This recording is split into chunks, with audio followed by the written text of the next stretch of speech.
Ang kwentong ito ay hango sa totoong buhay. Karanasan ito ni Oting. Taong 1995, Kalibo, Aklan.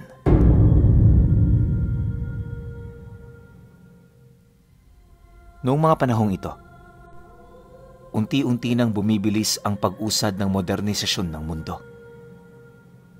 Habang nagbabago ang panahon, nakakalimutan na rin ng mga tao ang mga sinaunang paniniwala. Imbis din na katakutan, unti-unti na itong nagiging katatawanan. Hanggang sa ang mga napagpasapasahang istorya ng mga matatanda, nagsisilbing kwentong pang-aliw na lamang kapag may inuman. Bagaman marami na ang mga taong hindi naniniwala, kabilang pa rin si Oting sa iilan. Nga pala, Pinuno, ang panahong ito ay parte ng paninilbihan niya sa sandatahang lakas ng Pilipinas. Bago siya madestino sa mga malalayong lugar, hindi pumayag ang kanyang mga magulang na hindi siya mapasahan ng pananggalang. Kabilang sa mga kargang nakuha niya ay ang agimat ng Haring Bakal at ang ginintuang buhok ng Haring Tikbalang. Dahil sa nataong palagi naman noong mahaba ang buhok ni Oting, hindi siya umaalis ng kubo nang hindi ito nakabungkos sa kanyang sariling buhok. Ayon pa sa kanya na, sa mga mata ng pangkaraniwang tao, isang ordinaryong itim na lubid lamang ang paningin nila rito. Pero sa mga matang mulat na ang diwang hiwaga, isang kumikinang nagintong buhok ang kanilang makikita. Dagdag pa niya na, ilang beses na siyang nailigtas ng mga kargang yon mula sa tiyak na panganib. Ito rin ang dahilan kung bakit sa dinami-rami ng lugar na kanyang napagdestinohan, walang nangyaring masama sa kanya. Hindi na rin mabilang ang mga engkwentrong kinasangkutan niya, ngunit awa naman ng Diyos, hindi siya napahamak. Dahil sa ganoong milagro, mas lalo pa siyang nagkaroon ng malalim na paniniwala sa kanyang mga karga. 7 taon nang lumipas, pagkatapos ng mahaba-habang destinasyon sa kung saang-saang panig ng Pilipinas, nakauwi na rin siya sa Aklan. Labis niya itong ikinatuwa, gawa ng inaasahan na niyang magtatagal na siya sa lugar, malapit sa baryo nila. Bukod sa hindi na siya mangungulila, makakauwi na rin siya anumang oras niya gugustuhin. Unang buwan pa lamang ni Oting sa Kalibo, pakiramdam niya isa ng ganap na tahanan ang turing niya sa kanilang kampo. Naging malapit din siya sa kanilang commander, kaya kapag humihingi siya ng pabor, agad siya nitong napagbibigyan. Lingi din sa kaalaman ng marami sa kanila, kilala rin ni Oting ang commander ng kabilang pangkat. Ayon sa kanya, matalik itong kaibigan ng tatay niya at mula noong bata pa siya, palagi itong pumupunta sa kanilang tahanan. Ang gano'n nilang ugnayan ang naging dahilan upang magpatuloy ang kapayapaan sa pagitan ng kanilang mga panig. Akala nga niya habang buhay ng gano'n, pero hindi pala. Aminado rin naman kasi siyang hindi niya maiiwasan ang mga komprontasyon na maaaring maging sanhi ng mga hindi inaasahang pangyayari. Isang umaga, paglabas niya ng kubo, nakita niya ang isang grupo na naghahanda. Base sa mga narinig niya, papasukin nito ang gubat na pinaghihinalaan nilang kuta ng mga rebelde. Dagdag pa ng mga ito na, hindi naman sila makikipagpalitan ng putok. Sa halip ang gagawin nila, manmanan lang ang bawat kilos ng kanilang mga kalaban. Nang marinig naman niya ang tungkol sa misyon, dali-dali naman siyang lumapit sa commander para subukang pigilan ang lakad ng mga ito. Subalit nang marinig naman ito ang sinabi niya, agad naman itong inilahad na mula sa taas ang naipasang misyon. Maging siya man, walang karapatang harangan ang ganoong uri ng operasyon. Matapos naman niya itong maunawaan, minabuti naman niyang umuwi na sa kanila. Habang binabagtas niya ang daan, unti-unti naman niyang naisip ang kumalas na. Sa isip-isip ni Oting, mukhang hindi na para sa kanya ang ganoong uri ng tungkulin. Umiiwas kasi siyang maipit sa sigalot kung saan kinakailangan na niyang mamili ng kakampihan. Dumaan pa ang mga araw, nanatiling walang balita sa grupo. Hindi naglaon, pagkaraan ng 1 linggo, bumalik ang iilan sa mga ito na wala na halos saplot sa katawan. Base rin sa kanilang kwento, naiwan sa kuta ang 2 nilang kasamang namumuno sa grupo. Malakas din ang kutob nila na pinaslang na ito ng mga rebelde. Pagkarinig naman ni Oting sa salaysay ng mga ito, agad naman siyang nakaramdam ng matinding kaba. Kaba na nagtulak sa kanya para umalis ng kampo ng walang paalam. Hindi niya mawari ang nararamdaman niya noong mga oras na yon, pero nasisiguro niyang ayaw niyang maipit sa ganoong problema. Wala na rin siyang pakialam kung ituring siyang kalaban ng gobyerno. Ang mahalaga mapanatili niya ang katapatan sa taong itinuring niyang kapamilya. Pagbalik naman niya sa kanilang pamamahay, agad naman niyang nasipat ang tatay niya na kasalukuyang gumagapas ng mga gulay. Pagsilay nito sa kanyang nakauniforme pa, dali-dali naman yung tumayo para lapitan siya. Oh, anak, bakit napaaga ang uwi mo? May problema ba? Nang marinig naman niya ang sinabi nito, hindi naman siya nagdalawang isip na ilahad ang tungkol sa kasalukuyang nangyayari sa kampo. Pagtatapat pa niya na, mahirap para sa kanya na kalabanin ang tiyuhin niya, kaya imbis na mapabilang sa grupong maaaring pumatay dito, pinili na lamang niyang tumalikod sa kanyang sinumpaang tungkulin. Nabanggit din niyang sa araw ding yan, bibisita siya sa kuta ng tiyuhin niya para umanib sa grupo nito.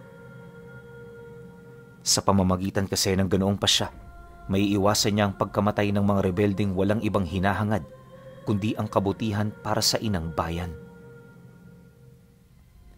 Dahil sa kanyang sinabi, wala namang naging pagtutol ang kanyang ama. Sa halip din napigilan siya, binalaan na lang siya nito ukol sa magiging kahahantungan ng kilos niya. Anak, mag-iingat ka sa bundok. Kung kailangan mo ng tulong, magpadala ka lang ng mensahe sa mga ngaso roon. Ay nako, hindi ko talaga inaasahan na aabot ka sa ganitong sitwasyon. Pero tama yung ginawa mo. At dahil dyan, humahanga ako sa'yo.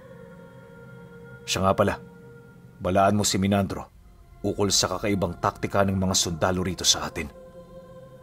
Alam kong marami silang inililihim, kabilang na ang paggamit nila sa mga mersenaryong aswang kapag may misyon silang nangangailangan ng matinding puwersa.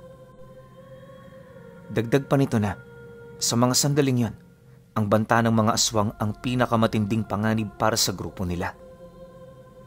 Gayunpaman, hindi ito gaanong nag-aalala dahil marami sa mga rebelde sa bundok ang nagtatangan ng mga mutya at agimat. Kung sakali mang magpang-abot sila ng mga nilalang, may sapat silang lakas para lumaban. Sa pagpapatuloy naman ng kanilang pag-uusap, minabuti naman nilang pumasok na muna sa loob ng bahay para maihanda ang lahat ng gamit na kanyang kailangan. Nagdala na rin siya ng iilang pagkain at mga sulong maaari niya roong mapakinabangan. Pagtalikod naman ng araw, dito na nagsimulang umakyat ng bundok itong si Oting. Malawak ang kabundukan sa kalibo pinuno, kaya kahit sundan siya ng mga sundalo, alam niyang hindi nito mahanap ang daang kanyang tatahakin. Isa ito sa mga lamang ng mga taong matagal nang naninirahan sa lugar. Pagsapit naman ng 2:00 ng madaling araw, narating na niya ang kuta. Pagsilay naman ng mga bantay sa kanya, agad naman siya nitong nakilala, kaya dali-dali siya nitong sinalubong. Ipinagbigay alam na rin ng iilan sa mga ito kay Minandro ang kanyang pagdating, kaya makalipas lamang ang ilang minuto, kausap na niya ang kanyang tiyuhin. Noong una nga, inakala nitong siyang pinapapunta ng gobyerno para tapusin ito. Pero nang marinig nito ang kanyang salaysay, dito nito napagtanto ang kasalukuyang sitwasyon ng kanilang grupo. Labis ding ikinagalit ni Minandrong tungkol sa naging balita sa kanyang kampo, gawa ng nasisiguro nito na pinatakas din niya kasama ng mga nakauwing sundalo ang 2 pa nitong kasama. Pagtatapat pa nito sa kanya na hindi sila ang tipo ng mga rebelde na halang ang kaluluwa pagdating sa mga kalaban nilang nahuli. Kahit papaano, Pinapanatili nilang pagiging resonable ng kanilang pangkat upang hindi sila humantong sa mga hindi inaasahang pagpatay ng kapwa.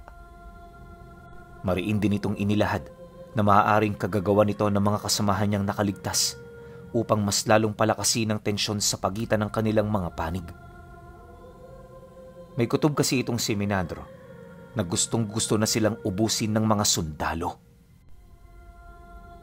Pagkarinig naman niya sa sinabi nito, tahimik lang naman siyang nagmasid sa mga kasamahan nilang naroon. Maya-maya pa, nang mapansin niyang wala na silang pag-uusapan, nagpasya na siyang humingi ng kubong pwedeng mapagtirahan. Nang marinig naman yon ng tiyuhin niya, agad naman siya nitong isinama sa kubo kung saan ito nakatira. Dito ka na muna, pamangkin Manuluyan. Matagal-tagal din tayong hindi nagkita. Kaya medyo marami tayong pag-uusapan. Alam mo, tuwang-tuwa talaga ako sa'yo. Hindi ko inakalang ang batang palagi ko lang kalong noon lalaki bilang isang mahusay na sundalo. Pagpasensyahan mo na ako, Oting, dahil naging magkalaban ang ating mga pinaniniwalaan. Wala ho yung problema, tiyo. Alam ko naman kung anong ugaling meron kayo. Kaya nga ako pumunta rito dahil hindi talaga ako kumbinsido sa mga sinabi ng mga kabaro ko. Ultimo sa hanay ng gobyerno, hindi talaga may iwasan ng mga taong lason sa lipunan. Mas naglipa na pa nga sila roon kumpara sa inyong hanay. Mabuti na lang, may mangilan-ngilan pa ring mga alkalde ang may tunay na malasakit sa bayan. Dumaan pa ang mga araw. Nagpatuloy ang pananatili ni Oting sa kuta ng tiyuhin niya.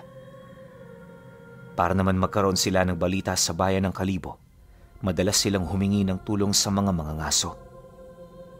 Di naman sila tinatalikuran ng mga ito, gawa ng malakas ang kanilang ugnayan sa bawat isa. Ayon pa kay Oting na, sa loob ng ilang araw nitong pagmamasid, nalaman nilang kumikilos na pala ang mga sundalo. Ang komandar naman ng kampo, humingi na ng tulong sa mga mersenaryo upang maiwasan ang pagkalagas ng kanilang hanay. Kampante ang mga itong humingi ng pabor sa mga aswang, gawa ng ang buong akala nila isang pangkaraniwang rebelde lang ang kanilang kaharap. Ngunit lingid sa kanilang kaalaman, nakatungtong sila sa sitwasyong kahit na anong paraan, wala silang kakayahang manalo. Hindi man sa pagmamayabang pero bawat matataas na tauhin ni Menandro nagtataglay ng mga hindi pangkaraniwang mutya. Ang mga pangkaraniwang rebelde namang tagasunod nila, nagmamay-ari rin ng mga agimat na kayang pumigil sa pinsalang hatid ng isang malakas na uri ng bala. Sa pamamagitan nito, kaya nilang makipagsabayan ng dikdikan at sa bandang huli, sila pa rin ang magwawagi. Kilala ring mahusay sa taktika at utak ng lahat ng operasyon itong si Menandro, na siya namang dahilan kung bakit magpahanggang sa taong yon nananatiling matatag ang kanilang grupo. Ang mga ganoong katangian ng tiyuhin niya, ang mga nagsisilbing banta sa hanay ng mga militar. Ito rin ang rason kung bakit bawat isa sa mga matataas na opisyal hinahangad ang kanyang pagbagsak. Subalit sa kabila ng mga misyon nilang isinakatuparan, walang kahit ni isa ang nagtagumpay. At yon ang dahilan kung bakit patuloy sila nitong pinagkakainitan. Matapos naman nilang malaman ang ulat ng mga mangangaso, agad namang pinahanda ni Menandro ang kanyang mga tauhan. Maraming bahagi sa mga ito, pumwesto na sa mga bukana na malapit lang sa paanan ng bundok. Yung iba naman, umaaligid na sa bayan para malaman ang kasalukuyang binabalak ng mga sundalo. Isang linggo pa ang lumipas, nagpatuloy ang katahimikan sa kampo.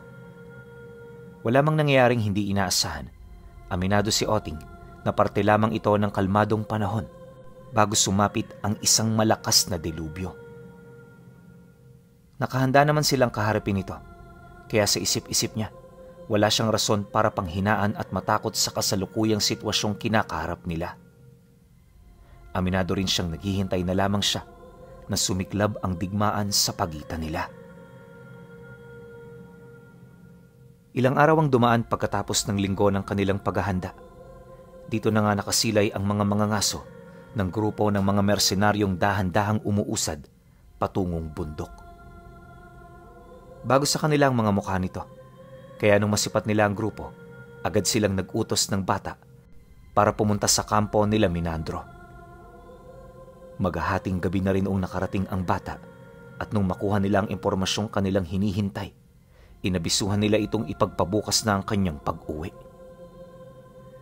Dagdag pa ng tsuhin niya na masyado nang mapanganib dito ang bumaba dahil kung hindi ito nagkakamali, papalapit na sa balwarte nila ang mga mersenaryong matagal na nilang hinihintay. Nang marinig naman ito ng anak ng mga ngaso, wala naman itong nagawa kundi ang sumunod.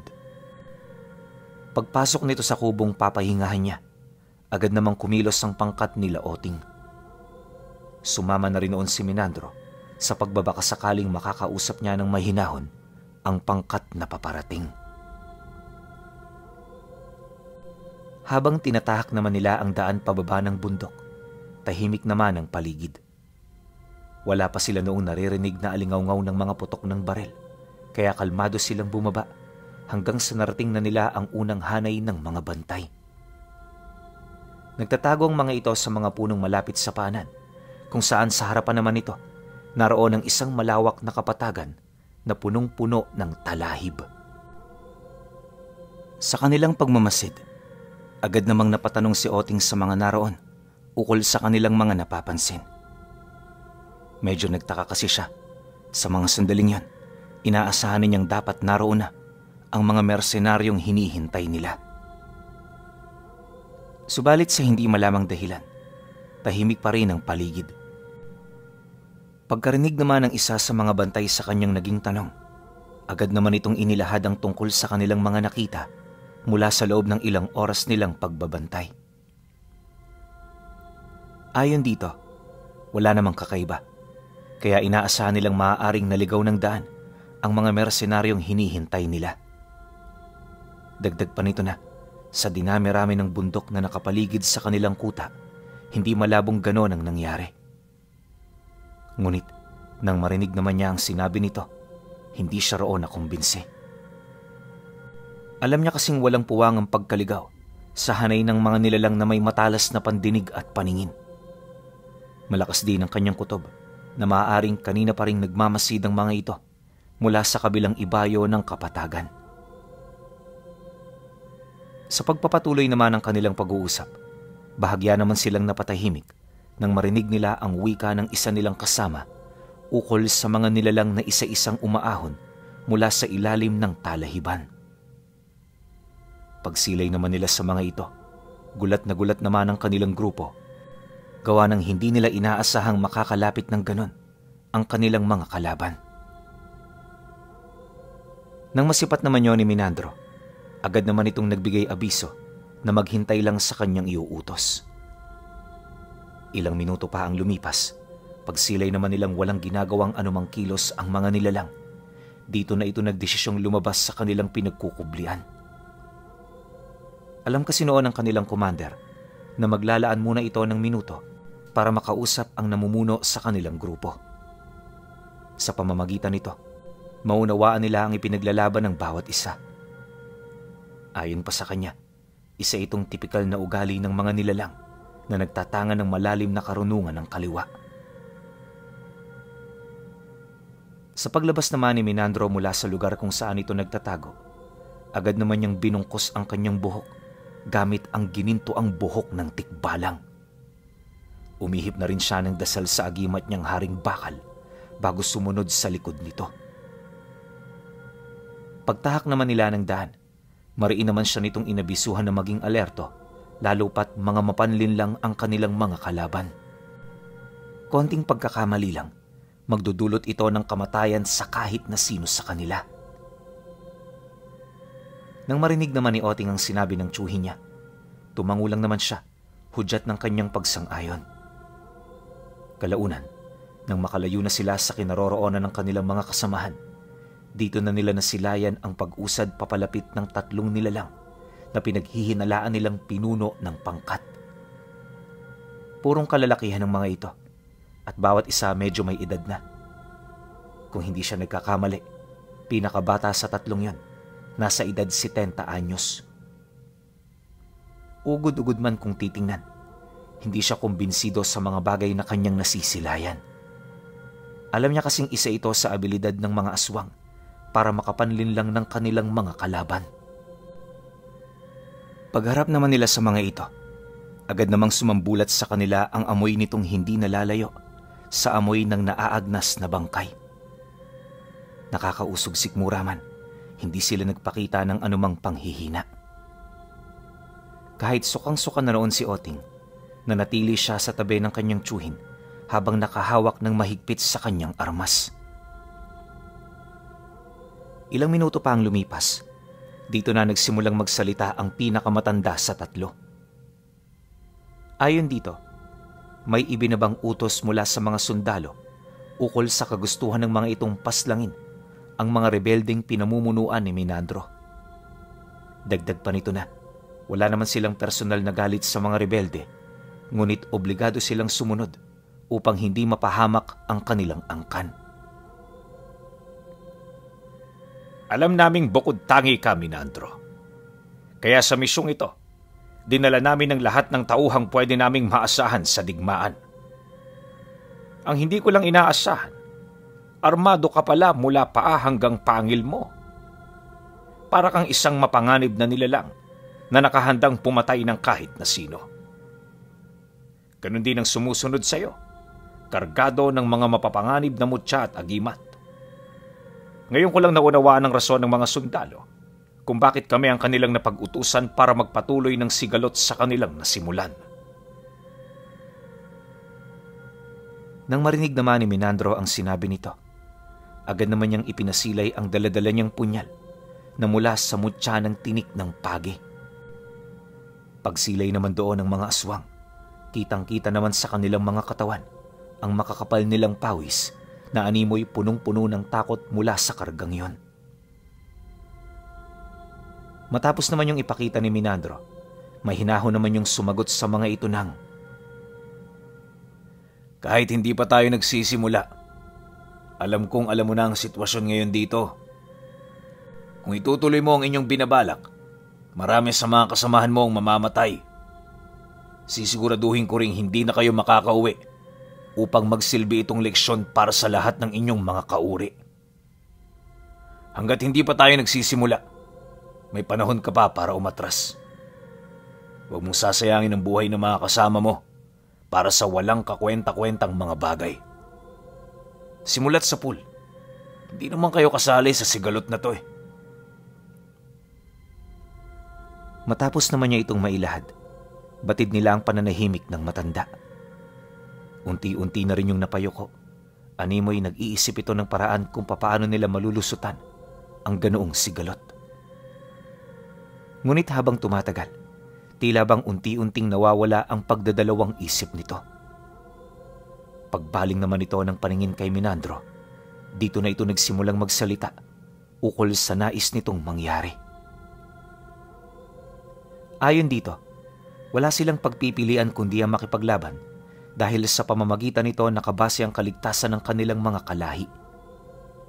Dagdag pa nito na, kung uuwi silang bigo sa kanilang misyon, posibleng mapugutan sila ng ulo ng mga taong humahawak sa kanila.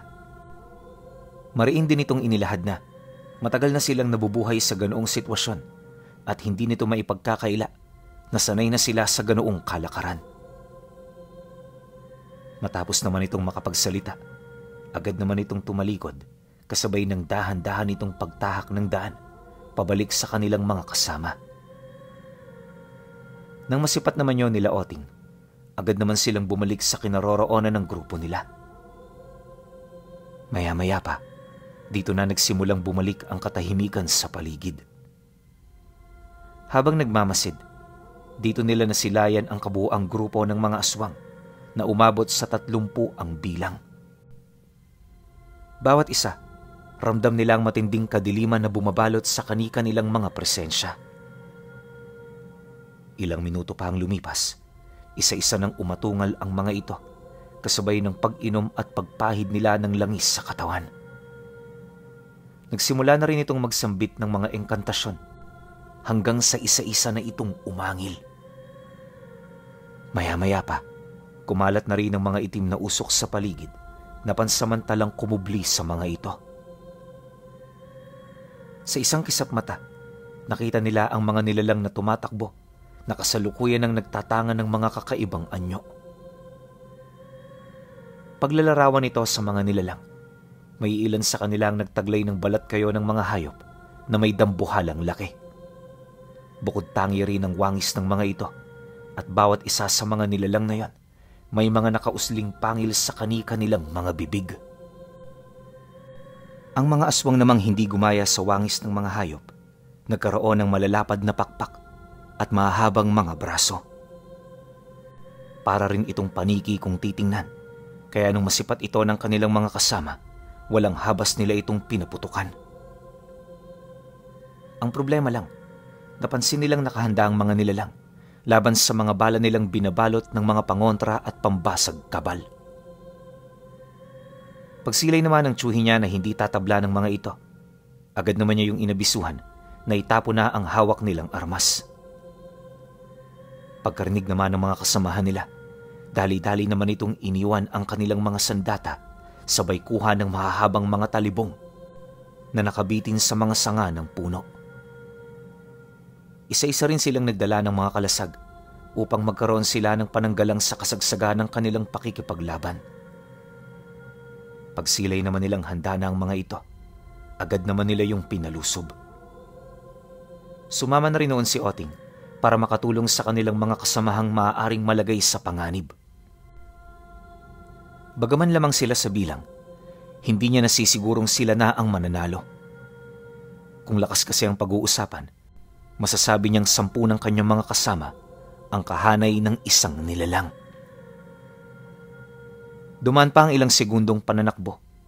Dito na pumutok ang labanan sa pagitan ng magkabilang panig. Habang hinaharangan nila ang mga hayop na umuusad, walang patid naman silang dinadagit ng mga aswang sa himpapawid. Nagpatuloy ang ganoong pangyayari hanggang sa may mangilan-ngilan na sa kanila ang nabiktima. Nang masipat naman ni Oting ang sitwasyon ng kanyang mga kasama, dali-dali naman itong inalis ang bigkis ng buhok ng tikbalang sa kanyang ulo. Walang sabi-sabi, agad naman niya itong inilapat sa kanyang kamao at sa pamamagitan ng 8 buhay na salita, mabilis na yumakap sa katawan niya ang lupang nalalapatan ng kanyang palad. Maya-maya pa, na makumpleto na niya ang kalasag ng haring tikbalang, lahat ng mga aswang na umaaligid malapit sa kanya, hindi napigilang magsipulasan papalayo. Bawat isa, humanap ng paraan para makatakas dahil alam nila kung gaano kamakapangyarihan ang nilalang na tinawag ni Oting. Pagsilay naman dito ng mga opisyalis ng matanda, agad naman itong ibinuka ang malalapad nilang mga pakpak, sabay lipad papaitaas. Nang magkaroon na ito ng eksaktong layo mula sa kanya, para naman itong ibong mandaragit na sabay-sabay na bumulusok. Dahil dito, agad naman yung sinalubong ni Oting sa pamamagitan ng pagtakbo. Nang ilang metro na lang din ang layo ng nilalang sa kanya, dito na siya lumundag ng napakataas na siya namang ikinagulat ng lahat ng mga kalaban nila. Sa sobrang bilis ng mga pangyayari, hindi na nakailag pa ang 2 gabunang papalapit. Paghawak naman niya sa mga leeg nito, agad naman niya yung ibinalibag sa lupa, sabay apak dito ng mga paa niyang binabalot ng makapal na baluti.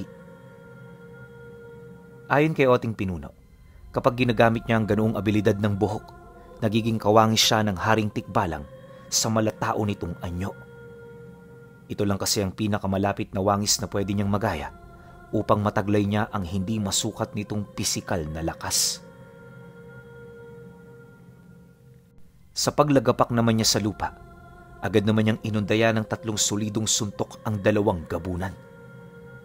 Pagkabawi niya ng kanyang kamao, agad naman niyang nasipat ang pagpanaw ng mga ito.